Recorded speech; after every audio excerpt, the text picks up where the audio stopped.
Hello friends, पौष्टिक पकवान kitchen में आपका स्वागत है। आज मैं आप लोग के साथ शेयर करने जा रही हूँ केरी के अचार की ऑथेंटिक रेसिपी।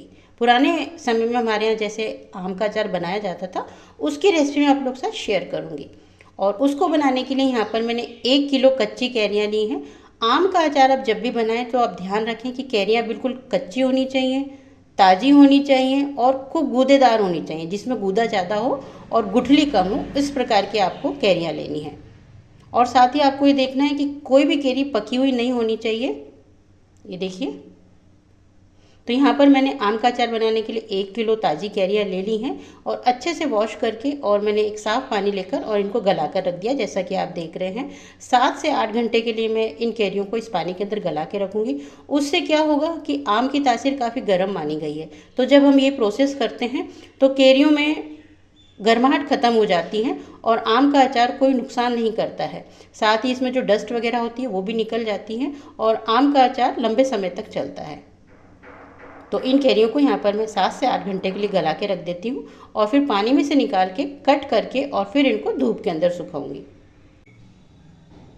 तो 8 घंटे कैरियों को पानी के अंदर रखने के बाद मैंने कैरियों को पानी में से निकाल लिया था और उनको अच्छे से पोंछकर और इन शेप में कट कर लिया है। ये देखिए, यहाँ पर मैंने इन कैरियों के अंदर गुठली नहीं ली है।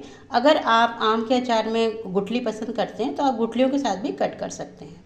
और पीसीस आपको कितने बड़े कितने छोटे करने हैं वो आपकी चॉइस के ऊपर है। अब इन कैरियों को ले जाकर मैं 2 से 3 घंटे के लिए धूप में रखूँगी, मैक्सिमम बस 2 घंटे, क्योंकि इन दिनों में धूप बहुत तेज़ आती है। मई के लास्ट में या फिर जून के फर्स्ट वीक में आम का अचार बनाया जाता है, तो इन दिनों में धूप काफ़ी तेज़ होती है। अगर हम इन कैरियों को ज़्यादा घंटे तक रखेंगे तो फिर इनका कलर काफ़ी काला भी पड़ जाता है और जो इनका नेचुरल मॉइस्चर है वो एकदम ख़त्म हो जाता है, कैरियाँ एकदम सूख जाती हैं। और जब हम आम का अचार खाते हैं तो फिर वो खाने में इतनी अच्छी नहीं लगती हैं, क्योंकि ज़्यादा देर तक हम अगर ज़्यादा घंटों तक इनको धूप में रखेंगे तो नेचुरल जो इनका मॉइस्चर है एकदम वो ख़त्म हो जाएगा। तो बस 2 घंटे की धूप काफ़ी है, क्योंकि हम इनको धूप में इसीलिए रखते हैं कि जो थोड़ा बहुत पानी है और इनका थोड़ा बहुत मॉइस्चर है वो ख़त्म हो जाए और हमारा आम का अचार सालों साल चले। तो बस 2 घंटे की धूप काफ़ी है, तो मैं 2 घंटे के लिए इन कैरियों को धूप के अंदर रख देती हूँ। तो ये देखिए, कैरी को मैंने 2 घंटे के लिए सुखा लिया है धूप में और ये बहुत अच्छे से सूख चुकी हैं। आपको इनको बहुत ज़्यादा नहीं सुखाना है, 10 से 12 घंटे के लिए, क्योंकि इन दिनों में धूप बहुत तेज़ आती है और अगर कैरियाँ बहुत ज़्यादा सूख गई तो बहुत ज़्यादा ड्राई हो जाती हैं और जब हम अचार खाते हैं तो अचार खाने में अच्छा नहीं लगता है, उसके अंदर एक ड्राइनेस लगती है, क्योंकि कैरी के अंदर इनका जो नेचुरल मॉइस्चर है थोड़ा सा वो रहना भी ज़रूरी है, जिससे कि कैरी का अचार अच्छा बनता है। तो 2 घंटे के लिए मैंने इनको रख दिया था। अब आगे की प्रोसेस करते हैं। तो कैरी को मैंने दूसरे बर्तन के अंदर शिफ्ट कर लिया है। अब इसमें मैं नमक और हल्दी डालकर रखूँगी और ज़्यादा मैंने इसको इसलिए नहीं सुखाया है क्योंकि अचार ख़राब ना हो, तो इसमें मॉइस्चर नहीं रहना चाहिए, पानी वगैरह, बस इसीलिए कैरी को धूप के अंदर सुखाया जाता है।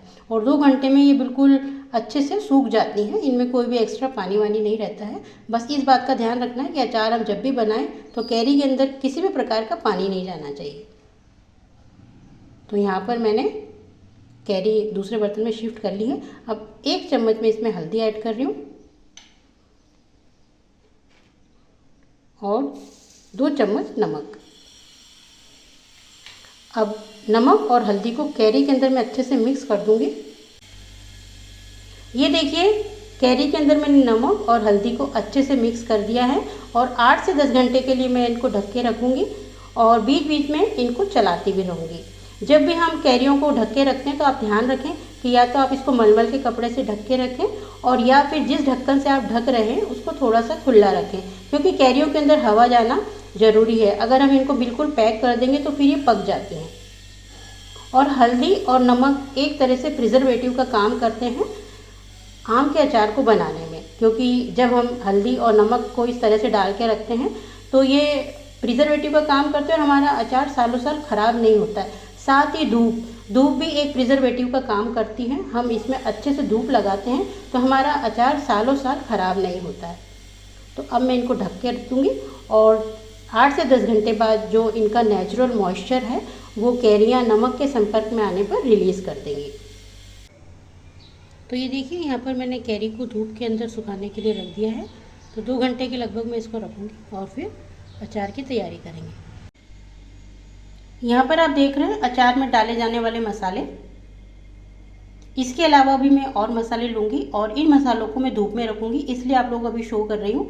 इन मसालों को मैं रोस्ट नहीं करूँगी। जब हम अचार में मसाले डालते हैं तो उनमें बस नमी नहीं रहनी चाहिए, इसलिए उनको थोड़ा सा या तो रोस्ट कर लेना चाहिए या धूप में रख देना चाहिए। तो मैं इनको धूप में रखूँगी 2 घंटे के लिए। तो बता रही हूँ मैं आपको कि यहाँ पर मैंने कौन कौन से मसाले लिए। यहाँ पर आप सौंफ देख रहे हैं, ये मैंने 8 टेबल स्पून ली है, 50 ग्राम के लगभग। 2 टेबल स्पून यहाँ पर मैंने जीरा लिया है, ये देख रहे हैं आप, और 2 ही टेबल स्पून यहाँ पर मैंने मेथी दाना लिया है, ये दोनों 20-20 ग्राम है। साथ में आप यहाँ पर देख रहे हैं 1 टेबल स्पून यहाँ पर मैंने काली मिर्च ली है 10 ग्राम के लगभग, और 10 लौंग ली हैं। इसके अलावा अजवाइन और कलौंजी, उनको मैं धूप नहीं लगाऊंगी। इन मसालों को ले जाकर मैं धूप में रख देती हूँ। तो ये देखिए सभी साबुत मसाले मैं धूप में लेकर आ चुकी हूँ और मैंने इनको धूप में रख दिया है। तो 2 घंटे के लिए मैं धूप लगा लूँगी, तो इन मसालों में जितनी भी नमी है वो ख़त्म हो जाएगी और हमारा अचार जो है वो ख़राब नहीं होगा। तो धूप में से मैं मसालों को लेकर आ चुकी हूँ। 2 घंटे की मैंने मसालों के अंदर धूप लगा दी है और ये अच्छे से सूख चुके हैं, कोई भी इनमें मॉइस्चर नहीं है।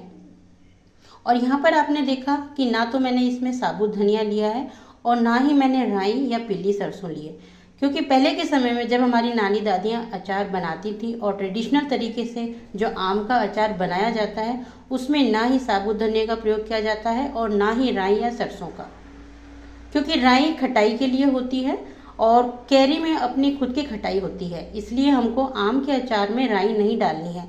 जो लोग आम के अचार में राई डालते हैं उनको पता होगा कि कुछ समय के बाद वो अचार हद से ज़्यादा खट्टा हो जाता है और खाया नहीं जाता है। तो जब भी आप आम का अचार बनाएं तो उसमें अगर आप ट्रेडिशनली आम का अचार खाना चाहते हैं जैसा कि पहले बनाया जाता था, तो उसमें आप राई का प्रयोग बिल्कुल ना करें। तो बस अभी मसाले लेके आ चुकी हूँ, तो इनको मैं दरदरा सा पीस लेती हूँ। तो ये देखिए मसालों को मैंने दरदरा सा पीस लिया है। अब जो बाकी के मसाले अचार में डालने हैं वो भी मैं आप लोगों को दिखाती हूँ। तो बाकी के मसाले मैं आपको बता देती हूँ जो कि अचार में अब डालेंगे। तो ये देखिए यहाँ पर आप नमक देख रहे हैं। जब 1 किलो आम का अचार बनाया जाता है तो उसमें 125 ग्राम के लगभग नमक लग जाता है, यानी कि 8 टेबल स्पून के लगभग। तो 2 टेबल स्पून मैंने पहले नमक डाल दिया था जब कैरियों को गला के रखा था हल्दी के साथ। तो 6 टेबल स्पून यहाँ पर मैंने नमक लिया है। ½ टी स्पून यहाँ पर मैंने अच्छी क्वालिटी की हींग ली है। इसका फ्लेवर आम के अचार में बहुत अच्छा आता है। तो जब भी आप आम का अचार बनाएं तो अच्छी क्वालिटी की हींग लें। साथ ही आप देख रहे हैं कलौंजी सीड्स, तो ये मैंने यहाँ पर लिए हैं 30 ग्राम, यानी कि 3 टेबल स्पून। और ये देख रहे हैं आप अजवाइन यहाँ पर मैंने 20 ग्राम लिए, यानी कि 2 टेबल स्पून। साथ ही आप देख रहे हैं यहाँ पर पिसी हुई लाल मिर्च, ये घर की पिसी हुई लाल मिर्च है, यानी कि जो साल भर के लिए मैं मसाले पिसवा के रखती हूँ वो वाली ये पिसी मिर्च है। तो इस काफ़ी तीखी है और इसका कलर भी काफ़ी अच्छा आता है। तो ये मैंने यहाँ पर ली है 5 टेबल स्पून, 50 ग्राम के लगभग, क्योंकि काली मिर्च और लौंग भी इसमें डली हुई अचार में, तो उससे तीखापन आएगा। और यहाँ पर आप हल्दी देख रहे हैं 1 टेबल स्पून हल्दी पहले हमने डाल दी थी जब कैरियों को नमक के साथ गला के रखा था। जब भी अचार बनाया जाता है तो उसमें नमक और हल्दी का ज़्यादा प्रयोग किया जाता है, साथ ही तेल भी ज़्यादा डाला जाता है। और इन्हीं तीनों चीज़ों से मिलकर हमारा जो अचार है वो काफ़ी लंबे समय तक सुरक्षित रहता है और काफ़ी लंबे समय तक चलता है। इन तीनों को ही प्रिजर्वेटिव बोला गया है अचार के लिए। तो अब मैं इन सारे मसालों को एक जगह इकट्ठा कर लूँगी, क्योंकि हमारी कैरियाँ भी तैयार हो चुकी हैं मसाला मिक्स करने के लिए। तो पहले मैं इन मसालों को एक साथ कर लेती हूँ। ये देखिए सारे मसाले मैंने अच्छे से मिक्स कर दिए हैं। अब इन सारे मसालों को कैरी के अंदर मैं अच्छे से मिक्स कर देती हूँ।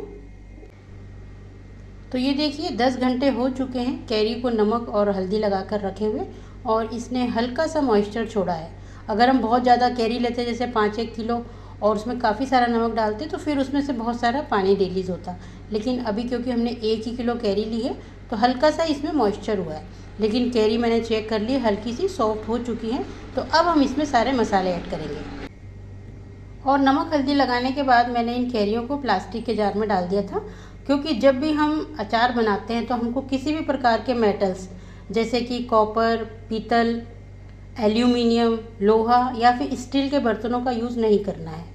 सबसे बेस्ट रहता है मिट्टी चीनी के बर्तन, कांच के बर्तन, और फिर नेक्स्ट नंबर पे प्लास्टिक के बर्तन। इनमें हम अचार बना सकते हैं और स्टोर करके भी रख सकते हैं, लेकिन सबसे बेस्ट होते हैं कांच के बर्तन, जिनमें कि हमारा अचार सालों साल तक ख़राब नहीं होता है।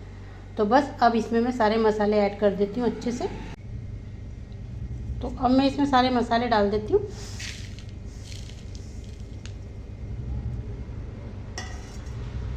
और साथ ही थोड़ा सा तेल। यहाँ पर मैंने सरसों का तेल लिया है, कच्ची ढाणी का, और मैंने इसको पकाया नहीं है। मैं अचार बनाते समय तेल को पकाती नहीं हूँ, क्योंकि मेरे को इसका कच्चा फ्लेवर ही पसंद है। तो अब इन सबको मैं अच्छे से मिक्स कर देती हूँ। तो ये देखिए, कैरी के अंदर सभी मसाले और तेल को मैंने बहुत ही अच्छे से मिक्स कर दिया है। और तेल मैंने इतना लिया है कि मसाले हल्के से गीले हो जाएं और कैरियों के ऊपर अच्छे से चिपक जाएं। तेल हमको अभी भी ज़्यादा नहीं लेना है और बाद में भी। बाद में से मेरा मतलब है कि 2 दिन तक मैं इन कैरियों को ढक के रख दूँगी। 1 दिन के बाद मैं इसको चला दूँगी। 2 दिन में ये कैरियाँ और मसाले अच्छे से नीचे बैठ जाएंगे, तब हमको पता लग जाएगा कि तेल हमको कितना डालना है। तेल हमको कैरियों में बस इतना डालना है कि हमारा जो अचार है उसके ऊपर हल्का सा, मतलब कैरी के ऊपर थोड़ा सा तेल लेना है, उससे ज़्यादा नहीं लेना है। क्योंकि बहुत ज़्यादा अगर हम तेल डाल देते हैं तो जब अचार तैयार हो जाता है और जब हम अचार निकालते हैं तो साथ में बहुत सारा तेल भी आता है। तो इसलिए हमको बहुत ज़्यादा तेल नहीं लेना है। कम ही तेल में ये अचार बन के तैयार हो जाएगा और सालों साल तक ख़राब नहीं होगा। फिर भी अगर आप बिना तेल के बनाना चाहते हैं, यानी कि बहुत ही कम तेल में, तो फिर आप इसमें विनेगर का भी इस्तेमाल कर सकते हैं। लेकिन जो आम का अचार होता है वो तेल का ही अच्छा लगता है। तो अब मैं इसको 2 दिन के लिए ढक के रख दूँगी और 1 दिन बाद में इसको चला भी दूँगी। तो अचार बनाने के लिए यहाँ पर मैंने कांच का ये वाला मर्तबान लिया है। इसको अच्छे से धोकर पोंछ कर और मैंने इसके अंदर धूप लगा ली है। ऐसा करने से अचार सालों साल ख़राब नहीं होता है। तो इस बर्नी के अंदर मैं पहले थोड़ा सा सरसों का तेल डालूंगी और उसके बाद फिर मैं इसमें अचार ऐड करूँगी। तो ये देखिए, बर्नी के अंदर मैंने पहले थोड़ा सरसों का तेल डाला है और तेल मैंने फिर से गर्म नहीं किया है, कच्चा ही लिया है। अब मैं इसके अंदर ये सारा अचार जो है वो बर्नी के अंदर डाल दूँगी।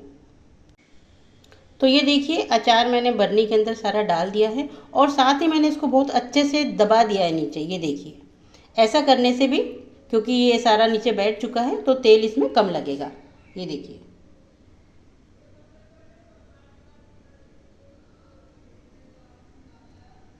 तो बस अब आवश्यकता अनुसार मैं इसमें तेल ऐड कर देती हूँ। तो ये देखिए, अचार के ऊपर मैंने तेल डाल दिया है और तेल मैंने इतना ही डाला है, आपको दिख रहा होगा कि अचार के ऊपर थोड़ा सा ऊपर है। बहुत ज़्यादा मैंने तेल इसमें बर्नी के अंदर नहीं भरा है। ये देखिए, अचार के ऊपर बस हल्का सा ही तेल है। इतना ही तेल हमको रखना है, इससे हमारा अचार ख़राब भी नहीं होगा। और जब हम अचार खाने के लिए निकालेंगे तो अचार के साथ मसाले भी आएंगे, तेल ही तेल नहीं आएगा, जो कि अचार खाने में अच्छा लगेगा। और आपने यहाँ पर देखा, मैंने देगी मिर्च या फिर कश्मीरी लाल मिर्च नहीं डाली है। मैंने जो ओरिजिनल आती है, जो हम साल भर के लिए पिसवा के रखते हैं, तीखी वाली, वो मिर्च डाली है। क्योंकि उस मिर्च से एक बहुत ही अच्छा अचार जो बनता है, कत्थई कलर का बनता है, जो कि उसका ओरिजिनल कलर रहता है और वही कलर अच्छा लगता है। तो अब मैं इसके ढक्कन को अच्छी तरह लगा के रख दूँगी। आप इसको चाहें तो धूप में भी रख सकते हैं 3-4 दिन के लिए। और अगर आप धूप में रख रहे हैं तो फिर आप इसको कपड़े से ढक के रखें और 2-2 घंटे की धूप लगा दें। लेकिन वैसे ऐसे कोई ज़रूरत नहीं है। ये इसी तरह से जब मैं इसको पैक करके रख दूँगी तो ये वैसे भी 4-5 दिन में अच्छे से तैयार हो जाएगा। और आम का अचार वैसे खाने के लायक कम से कम 10-15 दिन लगते हैं, तब खाने के लायक वो बनता है। तो बस अब मैं इसके ढक्कन को अच्छे से लगा देती हूँ। तो यहाँ पर मैंने ढक्कन भी लगा दिया है अचार का। ये देखिए,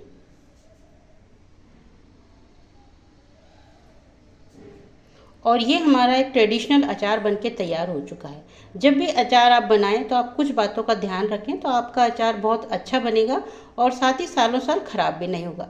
सबसे पहले आपको इस चीज़ का ध्यान रखना है कि जब भी आप अचार बनाएं तो बारिश ना हो रही हो, बादल नहीं हो रहे हो, नहीं तो फिर उससे अचार में मॉइस्चर आता है। दूसरा, आप जब भी अचार बनाएं तो उसके बर्तन बिल्कुल सूखे होने चाहिए और कोई किसी भी प्रकार की नमी नहीं होनी चाहिए। आप जो भी बर्तन इस्तेमाल कर रहे हैं बनाने के लिए एकदम सूखे होने चाहिए। आपके हाथ भी सूखे होने चाहिए। अगर उसमें भी ज़रा सा पानी है और वो बर्तन में गया तो फिर अचार ख़राब हो जाएगा।